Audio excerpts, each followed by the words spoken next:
on the reception as he went from one end of the field to the other, lined up on the right side, came in motion left, and then ran back across the right on a crossing pattern for that first down. We'll see Hooker rolling out to the right here, looking for number 1 Anthony Best, cutting across the middle there, and he catches it, and it's a play where A&T hopes he can turn upfield, but Delaware State, as they've done all afternoon, just reacting well. The linebackers are where they're supposed to be. Eric Wainwright on that play, and the Hornets would be happy to give that up all afternoon. Nothing big.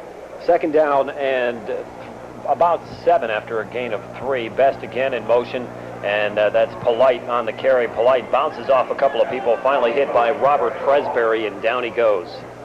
It was a gain of 2 down to near midfield, and so we're going to bring up probably a third down and about 2 yards for the first down. The official appears to be calling for a measurement. A little closer than we thought originally. Apparently they gave him some pretty good forward progress on that run. It looked like more, like you're right, a gain of about 4 as he's out near the 48-yard line. And it's going to be short of the first down. Probably, it looks like about a half a yard. Yeah, about a foot. And so it'll bring up third and a foot for the Aggies. Still a lot of time left to go here in the third quarter, 6:25. The Hornets on top 31-0, and the Aggies needing to go to the passing game, but very tough to pass into this wind.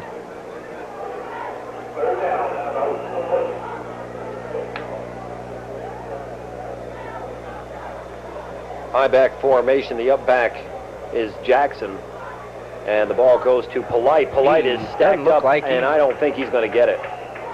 Kevin Bright coming up to make the tackle.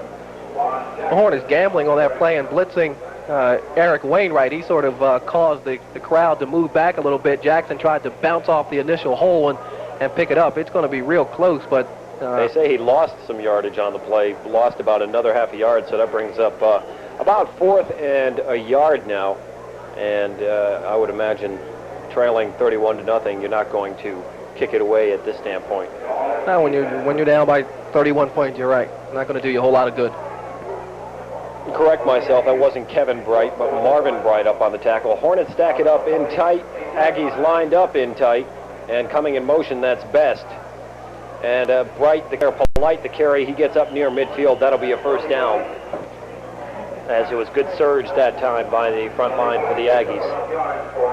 A little over 5 minutes to go here in the third quarter, and while A&T did pick up that first down there, if you're the Hornet defensive people, you have to not mind that if A&T takes 4 downs to get a first down, and 3 of them are running the football, and A&T just not willing to put the ball up against this wind. So the Hornets have really used it to their advantage, and Delaware State not even looking for a pass on those last 2 running plays.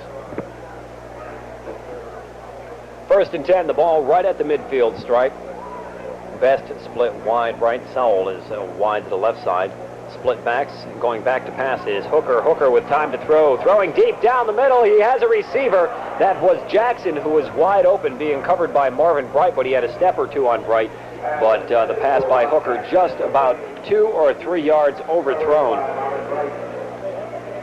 A&T getting a situation that it likes with the back. Jackson coming out of the backfield and isolated on a linebacker. Bright, he had a step on him. The pass just overthrown. As the Hornets blitzing on first down, you'll see Delaware State blitzing here. Derek Andrews tried to blitz. That left the running back one-on-one with the linebacker, Marvin Bright. And Marvin, while he's fast, not fast enough to stay up with Juan Jackson, but just overthrown.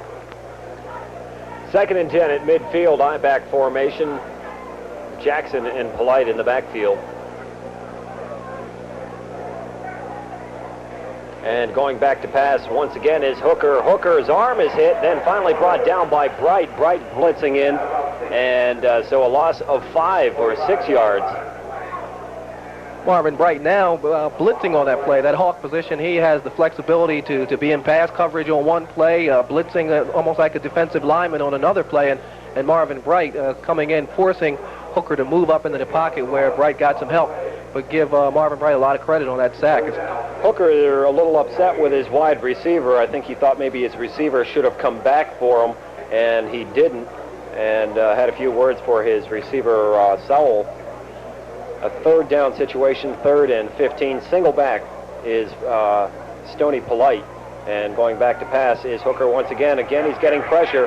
and he gets away from LeBron Robinson and has time to throw now, time to look downfield. Finally throws it way downfield. The pass is going to be picked off by Bright at the 20-yard line. Marvin Bright back up to the 30, across the 35, 45 midfield for Marvin Bright.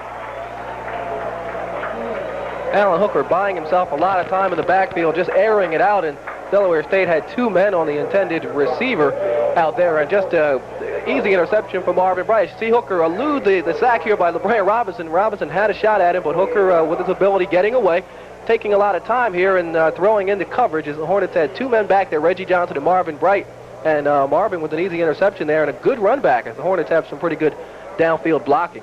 And Marvin Bright looked like a fullback there, picking his blocking well.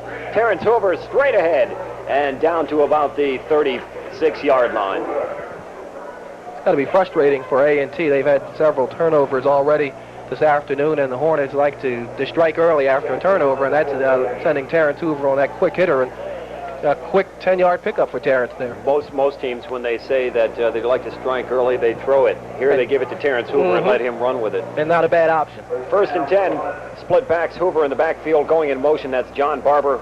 And on the reverse, Tim Edgerton trying to come